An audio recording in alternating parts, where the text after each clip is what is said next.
Hello dear students आज हम बात करेंगे ग्रुपिंग ऑफ रेजिस्टेंस की। ठीक है। ग्रुपिंग ऑफ रेजिस्टेंस में हम ये सीखेंगे कि आपके पास अगर नंबर ऑफ रेजिस्टेंस हैं तो उनका कनेक्शन किस तरीके से करना है, या यूं कहूं तो उन रेजिस्टेंस को आप किस तरीके से कनेक्ट करें कि वो आपके डेली यूज के लिए बेटर हो। ठीक है, चलिए देखिए स्टूडेंट्स, यहाँ पे ग्रुपिंग ऑफ रेजिस्टेंस के बेसिकली दो टाइप होते हैं, series connection and parallel connection. आगे और भी टाइप्स हैं, star delta, delta star, series parallel, parallel series, है ना, पैरेलल पैरेलल सर्किट। लेकिन बेसिक जो है पहले आज उनको हम देखेंगे। जो बेसिक है वो है series connection and parallel connection. तो सबसे पहले बात कर लेते हैं आज हम सीरीज कनेक्शन पर। ठीक है, सीरीज कनेक्शन। स्टूडेंट्स, आपके पास सपोज करो कि दो रेजिस्टेंस हैं, ठीक है, और उनको मैंने सीरीज में कनेक्ट कर दिया है। सीरीज के लिए ये जो डायग्राम मैं बना रहा हूं वो सीरीज कनेक्शन का डायग्राम है।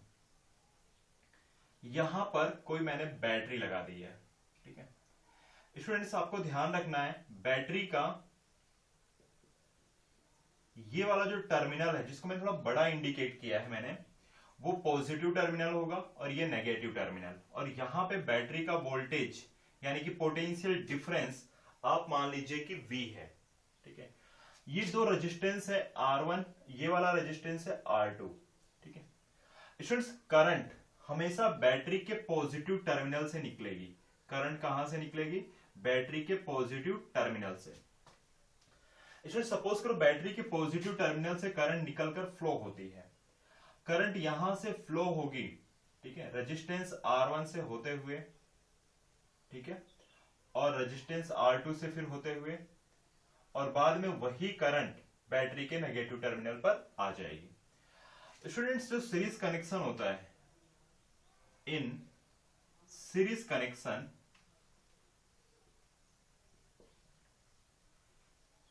Current is constant. Series connection में करंट क्या होता है स्टूडेंट्स? करंट कांस्टेंट होता है। करंट कांस्टेंट होने का मतलब same amount of current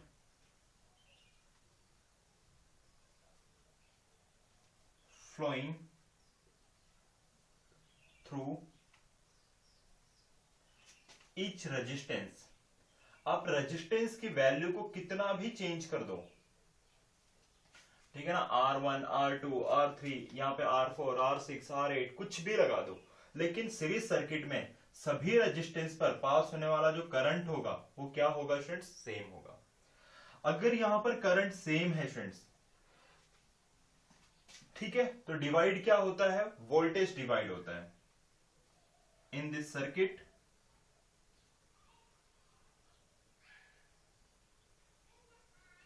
voltage is divide. ठीक है, क्या डिवाइड होता है? वोल्टेज डिवाइड होता है। यही रीजन है स्टूडेंट्स कि हम सीरीज सर्किट को वोल्टेज डिवाइडर सर्किट भी कहते हैं। Series circuit also called voltage divider circuit. Voltage divider circuit. ठीक है, स्पेलिंग थोड़ी सी मिस्टेक हो गई यहां पे। Voltage divider circuit. स्टूडेंट्स, यहां का वोल्टेज V1 और यहां पे जो वोल्टेज होगा वो होगा V2। स्टूडेंट्स, वोल्टेज एक स्केलर क्वांटिटी आपको पता है, तो इनका जो सम होगा वो सिंपल अलजेब्रा मेथड के अकॉर्डिंग होगा। तो V जो कि टोटल वोल्टेज है, बैटरी का पोटेंशियल डिफरेंस है, वो इक्वल टू क्या होगा? V1 plus V2। ठीक है, इसको आप इक्वेशन नंबर 1 दीजिए। स्टूडेंट्स, V1 कितना होगा? V1 होगा according to ohms law IR1, V2 होगा IR2 और V होगा IR इक्विवेलेंट। ठीक है, समझ में आई बात स्टूडेंट्स? अब इन सभी वैल्यूज को, जितनी भी वैल्यू मैंने यहां पर लिखी है अकॉर्डिंग टू ohms लॉ, इन सभी वैल्यू को आप इक्वेशन 1 में पुटअप करिए। जब आप इक्वेशन 1 में पुटअप करेंगे तो ये होगा I R equivalent I R1 I R2। यहां से अगर आप आई कॉमन ले लेते हैं तो अंदर होगा R equivalent R1 plus R2, ठीक है, इंटू आई। तो आई से आई क्या हो जाएगा, कैंसल आउट। और इस केस में R इक्वेलेंट आपको मिलेगा R1 प्लस R2। स्टूडेंट्स ये तो मैंने आपको बताई बात दो रेजिस्टेंस के लिए। अगर आपके पास n नंबर ऑफ रेजिस्टेंस होते तो आप लिखते R1 plus R2 plus R3 plus, और इस तरीके से चीजें आगे बढ़ती रहती। ठीक है, समझ में आई बात? स्टूडेंट्स अब कुछ चीजें और देखते हैं। सपोज करो ये आपको मिल गया यहां पे इक्विवेलेंट रेजिस्टेंस फाइंड आउट करने का फॉर्मूला। क्या मिल गया आपको? इक्विवेलेंट रेजिस्टेंस फाइंड आउट करने का formula in case of series connection. Students अब सपोज करो आपसे पूछा जाए कि V1 कितना होगा, V1 आपको फाइंड आउट करना है। तो वोल्टेज एट ईच रेजिस्टेंस, ये अब हमारा टॉपिक होने वाला है सीरीज कनेक्शन के अंदर। ठीक है, देखो स्टूडेंट्स आपको पता है कि V1 इक्वल टू क्या होता है, I R1। इक्वेशन नंबर 1 दीजिए। तो I इक्वल टू क्या होगा स्टूडेंट्स, I इक्वल टू होगा V अपॉन R इक्वेलेंट। यहां पे देखिए इस फॉर्मूले से V equal to I R equivalent. R equivalent आपको कितना मिला दो रेजिस्टेंस के लिए, R1 प्लस R2। I की ये वाली वैल्यू यहां पर पुटअप करिए इक्वेशन नंबर 1 में, तो आपको V1 क्या मिल जाएगा, आपको V1 मिलेगा VR1 upon R1 plus R2। This is the formula of V1। Students ये वोल्टेज डिवाइडर सर्किट है, और कहीं पर आपसे पूछा जाए कि V1 की वैल्यू क्या होगी तो आप डायरेक्टली ये फॉर्मूला अप्लाई कर दीजिए, V1 इक्वल टू VR1, ठीक है, divided by R1 plus R2। इसी तरीके से अगर आपको V2 फाइंड आउट करना हो तो V2 इक्वल टू क्या होगा, IR2, और I की ये वाली वैल्यू यहां पर पुटअप करिए तो आपको V2 मिल जाएगा। V2 कितना होगा, VR2 upon R1 plus R2। तो दिस इज द V2। ठीक है, voltage at second resistance. Okay students, तो एक बार आप इसे नोट करिए फिर आगे कंटिन्यू करते हैं।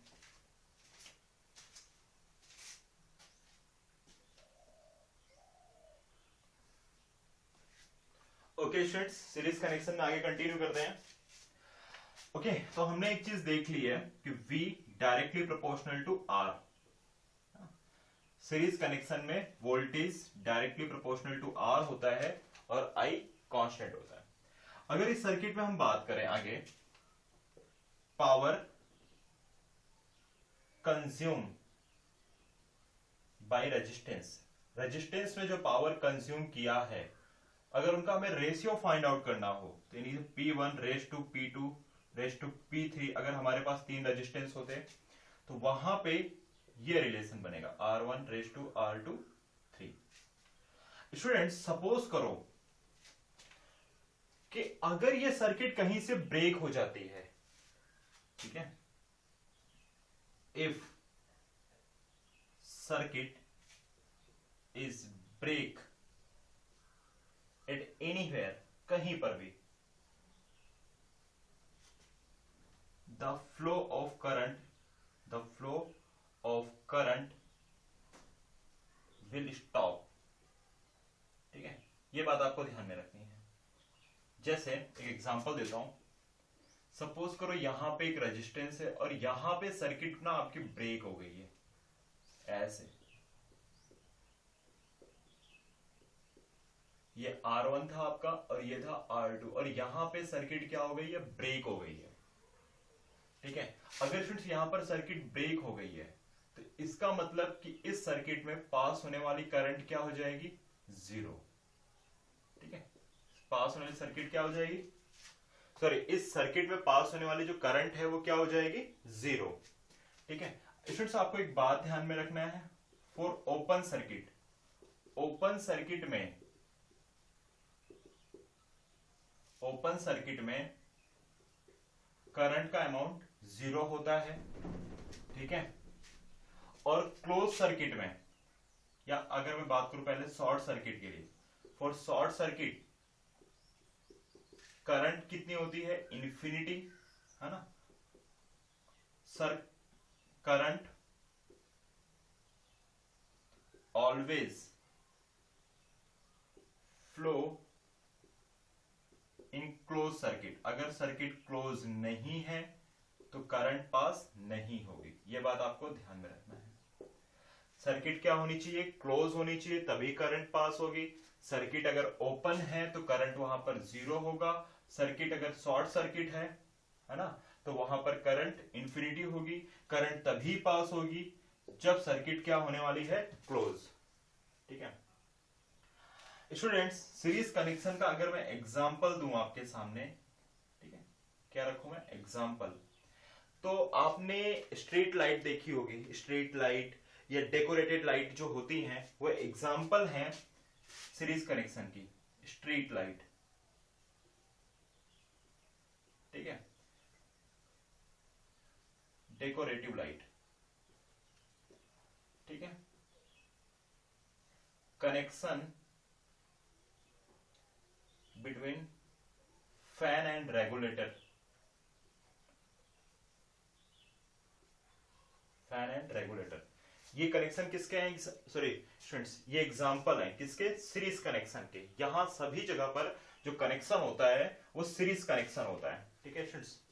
चलिए थोड़ा सा आगे और डिस्कशन करते हैं। सीरीज सर्किट में जो रेजिस्टेंस का कनेक्शन होता है उसमें एक बात ध्यान रखनी है, इसका जो फॉर्मूला आपको मिला था R equivalent R1 plus R2, इसका क्या मतलब हुआ कि R equivalent greater than R1 होगा, R equivalent greater than R2 होगा। समझ में आ रहा है क्या? तो इसके लिए आप लिख सकते हो in series connection equivalent resistance always greater than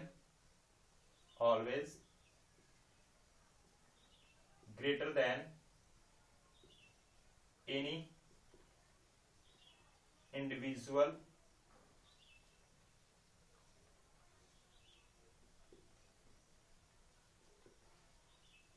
resistance, ठीक है, किसी भी इंडिविजुअल रेजिस्टेंस से ग्रेटर देन होता है उसका इक्विवेलेंट रेजिस्टेंस, ठीक है। तो स्टूडेंट्स इसे भी नोट करो, फिर आगे हम डिस्कस करते हैं पैरेलल कनेक्शन, ठीक है।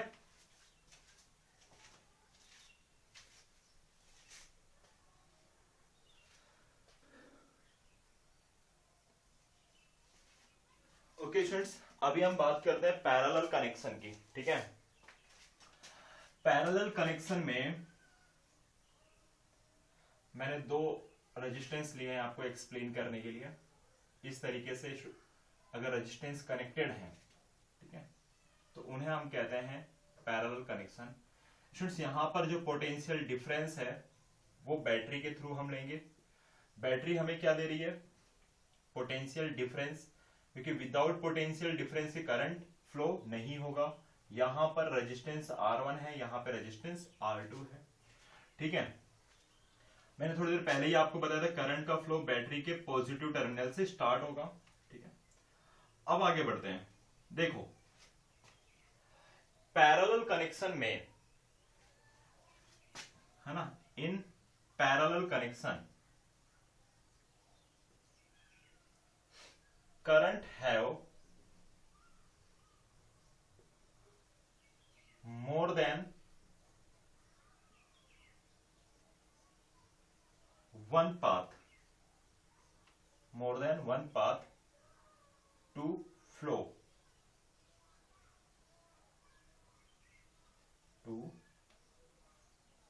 more than one path to flow from high potential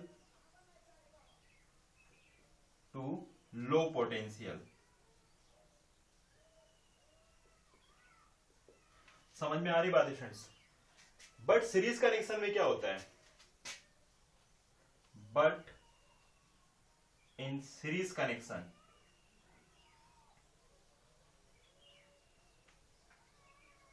current have single path to flow from high potential to low potential.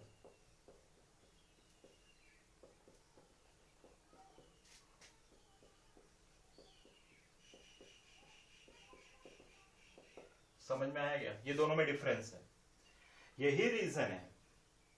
चलो सब बाद में डिस्कस कर लेंगे, थोड़ा सा आगे बढ़ते हैं और यहां पे इक्विवेलेंट रेजिस्टेंस को फाइंड आउट करते हैं। देखो स्टूडेंट्स, इन दिस कनेक्शन या इन पैरेलल कनेक्शन आपको एक बात ध्यान रखनी है, वोल्टेज, अदरवाइज आप कह सकते हो potential difference is same for each resistance, for each resistance। इस केस में स्टूडेंट सभी रेजिस्टेंस का पोटेंशियल डिफरेंस सेम होगा, यानी जितना पोटेंशियल इसका होगा उतना ही पोटेंशियल इसका होगा। समझ में आया?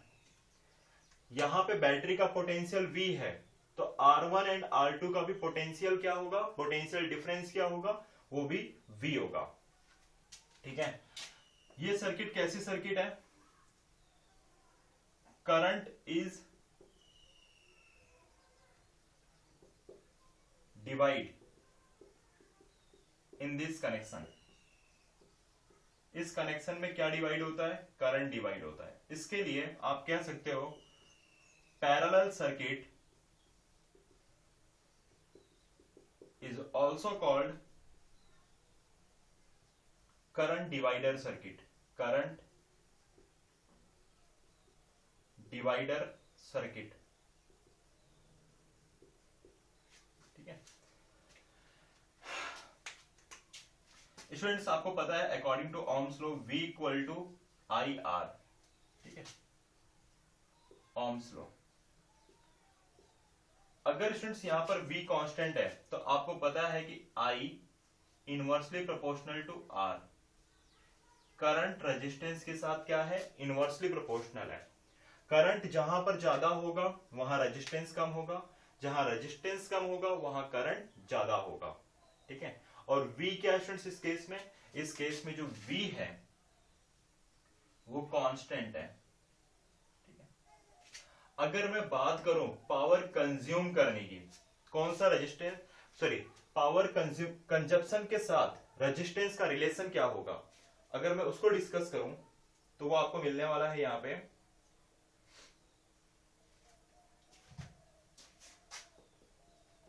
Power consumed by resistance. ठीक है, अगर मैं उनका रेशियो लिखूं यहां पे तो P1 raise to P2 raise to P3। Suppose करो आपके पास 3 रेजिस्टेंस हैं, तो वहां पे जो रिलेशन होगा वो होगा 1/R1, 1/R2 एंड 1/R3। कौन से कनेक्शन में स्टूडेंट्स? पैरेलल कनेक्शन में। ठीक है, और सीरीज कनेक्शन में आपने रेशियो देखा था P1 raise to P2 raise to P3 equal to R1 raise to R2 raise to R3। तो स्टूडेंट्स आप इसे नोट करो, फिर आगे हम डिस्कस करते हैं। ठीक है,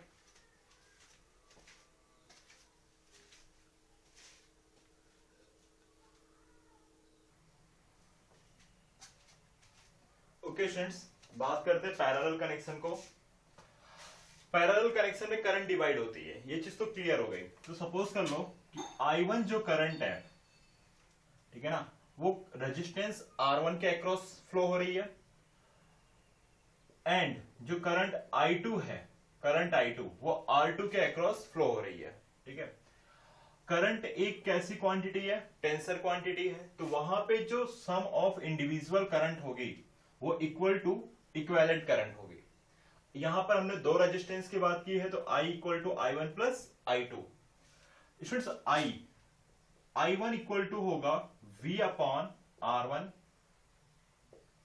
एंड I2 इक्वल टू होगा V अपॉन R2, क्योंकि इस केस में दोनों रेजिस्टेंस का पोटेंशियल डिफरेंस सेम था और इक्विवेलेंट टू बैटरी के पोटेंशियल डिफरेंस इतना था।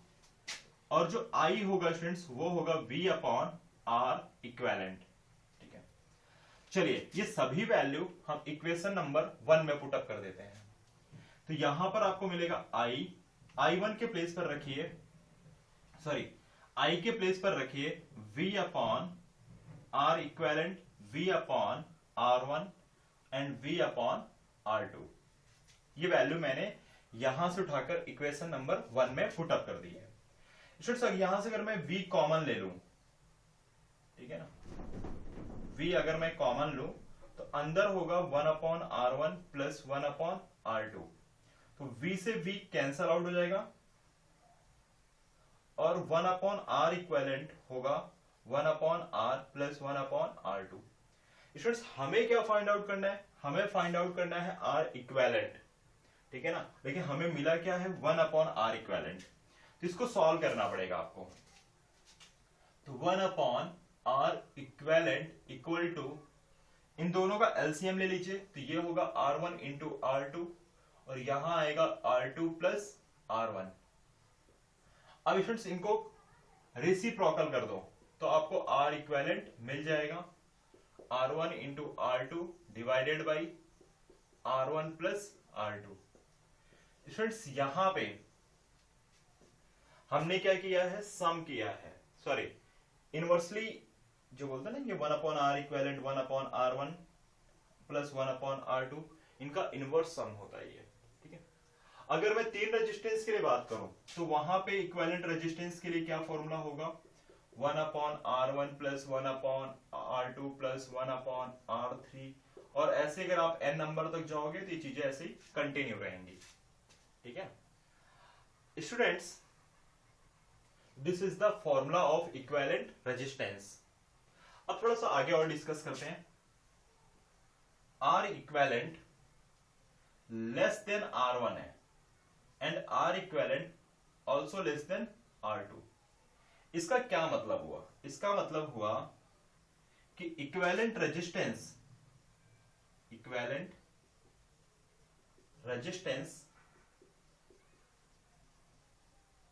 is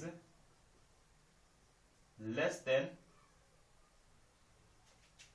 equivalent resistance is less than any other individual resistance। should say just opposite है सीरीज कनेक्शन के। individual resistance in case of parallel connection। ठीक है students, parallel connection का अगर मैं एग्जांपल दूं आपको, तो हमारे घरों में जितने भी इक्विपमेंट है वो सब पैरेलली कनेक्टेड होते हैं। ऑल हाउस होल्ड इक्विपमेंट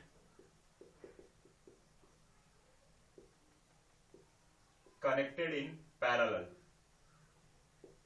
ठीक है, और पैरेलल कनेक्शन में ही क्यों कनेक्ट करते हैं, उसका सबसे बड़ा रीजन ये है कि अगर सर्किट में कोई एक पाथ ब्रेक भी हो जाए तो सर्किट पूरी तरह से स्टॉप नहीं होती है। जैसे एक केस में समझाता हूं, सपोज करो यहां पे रेजिस्टेंस है और यहां पे भी रेजिस्टेंस है, ठीक है, और ये आपकी बैटरी वगैरह है। ठीक है, ये सीरीज कनेक्शन है। और मैं एक और कनेक्शन लेता हूं पैरेलल के लिए आपको समझाने के लिए, और साथ में कंपेयर भी हो जाएगा। ठीक है, और यहां पर मैंने बैटरी लगा दी। स्टूडेंट सपोज कर लो कि ये सर्किट यहां पर ब्रेक हो गई यहां पे।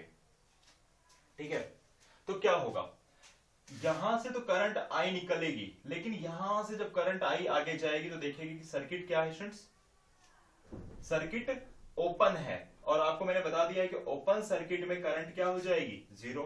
यानी ये वाली circuit, this circuit completely stop to work. समझ में आई बात स्टूडेंट्स? ये सर्किट मान लीजिए कहीं से ओपन हो गई, तो ये पूरी की पूरी सर्किट क्या हो जाएगी, कंप्लीटली स्टॉप हो जाएगी।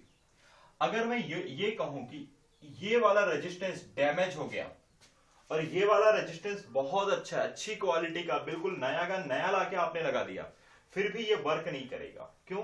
क्योंकि सर्किट में पास होने वाली करंट क्या हो गई, जीरो।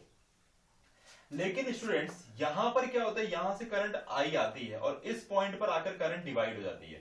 तो आपसे मैंने कहा था कि इस रेजिस्टेंस से पास होने वाली करंट I1 होगी और इस रेजिस्टेंस से पास होने वाली करंट I2 हो जाएगी। अब सपोज करो यहां पर सर्किट क्लोज हो, सॉरी यहां पर सर्किट ओपन हो गई है। अगर सर्किट यहां पर ओपन हो गई है तो I1 की वैल्यू क्या हो जाएगी, zero, but I2 not equal to zero. कहने का मतलब कि ये वाला इक्विपमेंट, ये वाला जो इक्विपमेंट है या रेजिस्टेंस R1 है, ये वर्क नहीं करेगा, लेकिन रेजिस्टेंस R2 ये वर्क करेगा। क्या बात समझ में आई? इस केस में R2 के खराब हो जाने से R1 भी वर्क नहीं कर रहा है, लेकिन यहां पे R1 के खराब होने से R2 वर्क करेगा, क्योंकि जो टोटल अमाउंट ऑफ करंट है वो ऊपर से ना पास होके नीचे से पास हो जाएगी। सीरीज कनेक्शन में करंट को फ्लो होने के लिए सिंगल पाथ होता है, पैरेलल कनेक्शन में करंट को पास होने का नंबर ऑफ पाथ होता है। तो ये एडवांटेज है पैरेलल कनेक्शन का ओवर सीरीज कनेक्शन का। तो यहां पे आप कह सकते हैं, if any equipment will damage, ठीक है,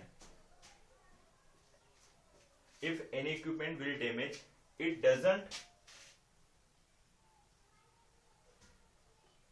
affect any other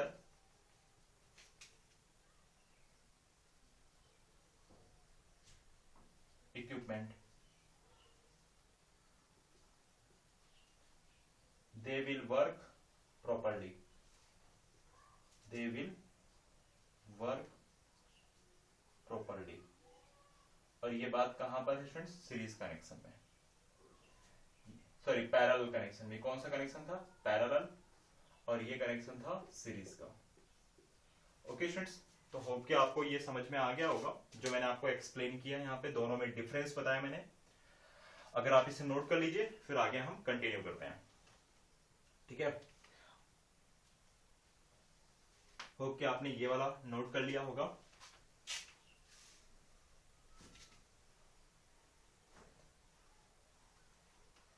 देखो स्टूडेंट्स, अगर ये करंट डिवाइडर सर्किट है तो I1 की वैल्यू क्या होगी, ठीक है, क्योंकि ये करंट डिवाइडर सर्किट है तो I1 की वैल्यू क्या होगी।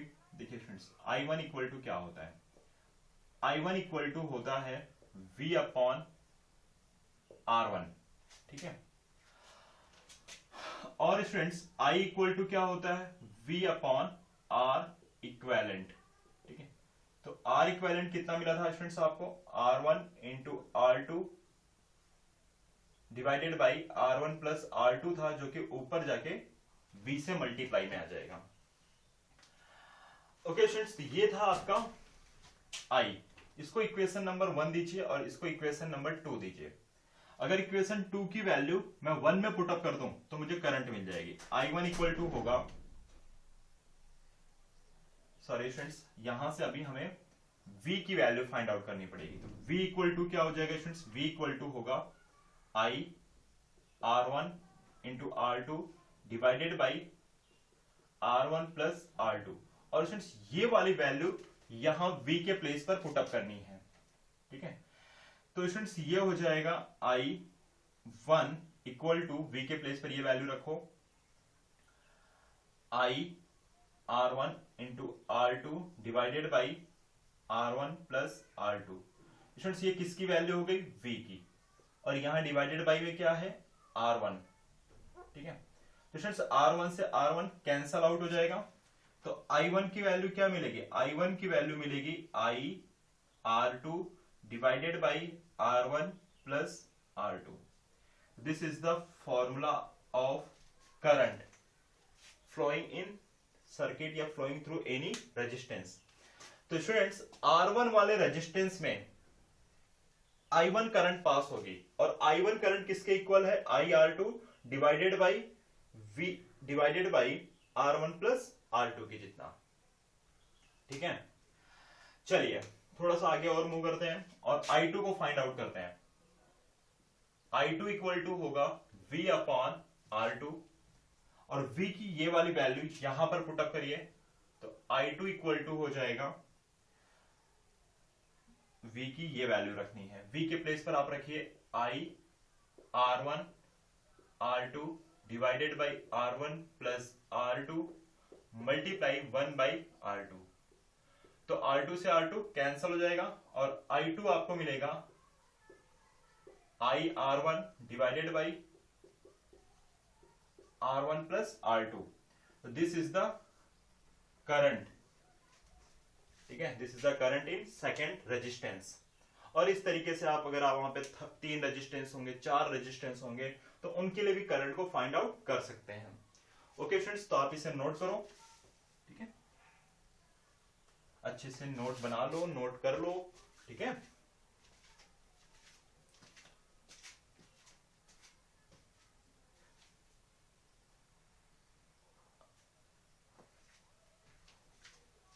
ओके फ्रेंड्स, एक एग्जांपल लेते हैं यहां पे.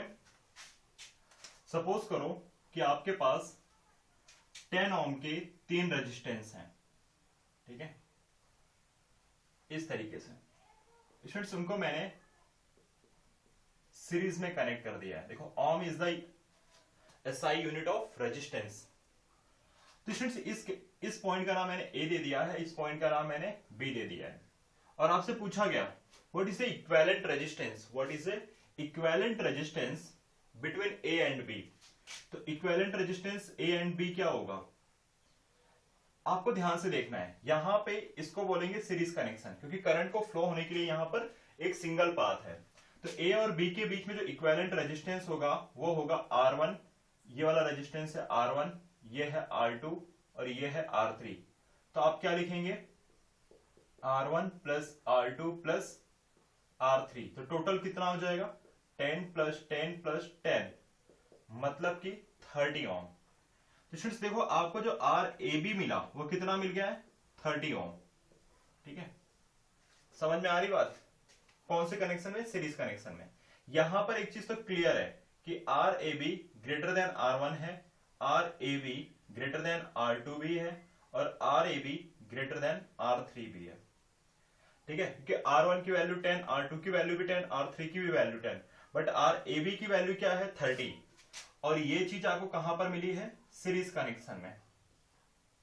ठीक है, और ये बात मैंने आपको बताई थी कि सीरीज कनेक्शन में equivalent resistance is greater than any individual resistance. अगर यही मैं बात कर लूं पैरेलल कनेक्शन की, जहां पर आपको देखना है कि सेम रेजिस्टेंस है, सेम रेजिस्टेंस. ठीक है, कैसे कनेक्टेड है, parallel, R1 R2 and R3.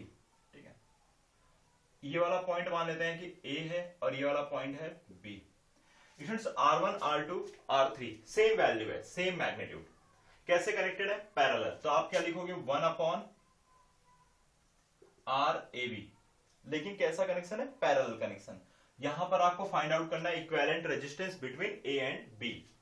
तो आप लिखेंगे 1 upon R1 plus 1 upon R2 plus 1 upon R3. तो स्टूडेंट्स R1 की वैल्यू कितनी है, 10, 1 by 10 plus 1 by 10.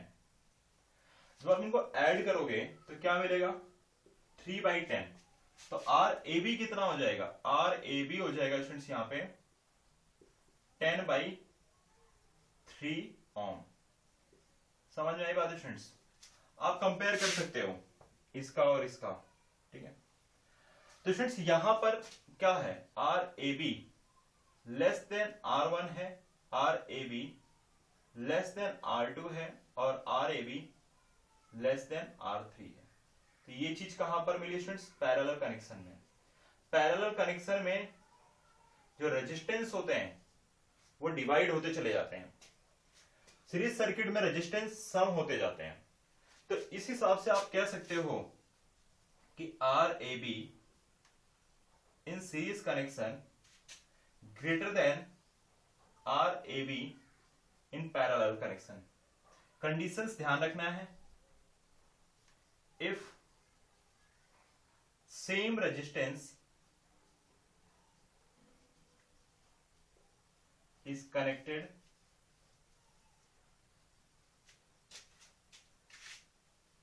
in series and parallel, in series and in parallel, ठीक है। ये तीनों रेजिस्टेंस को हमने सीरीज में कनेक्ट कर दिया तो हमें ये डेटा मिल गए। इन तीनों ही रेजिस्टेंस को अगर मैंने पैरेलल कनेक्ट किया तो मुझे ये डेटा मिल गया। तो यहां पर फ्रेंड्स मैंने आपको दो चीजें एक्सप्लेन की हैं, आपको ध्यान रखना है। ये वाला जो टर्म है ये एक पार्टिकुलर टर्म है जहां पर कहा जाता है कि same resistance is connected in series and in parallel, ठीक है। ओके स्टूडेंट्स, तो होप कि आज का लेक्चर आपको समझ में आया होगा।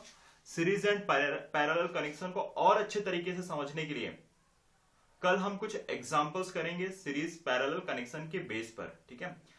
करंट इलेक्ट्रिसिटी में आपको सर्किट को सॉल्व करना आना चाहिए, सीरीज सर्किट को, पैरेलल सर्किट को और उनके कॉम्बिनेशंस को।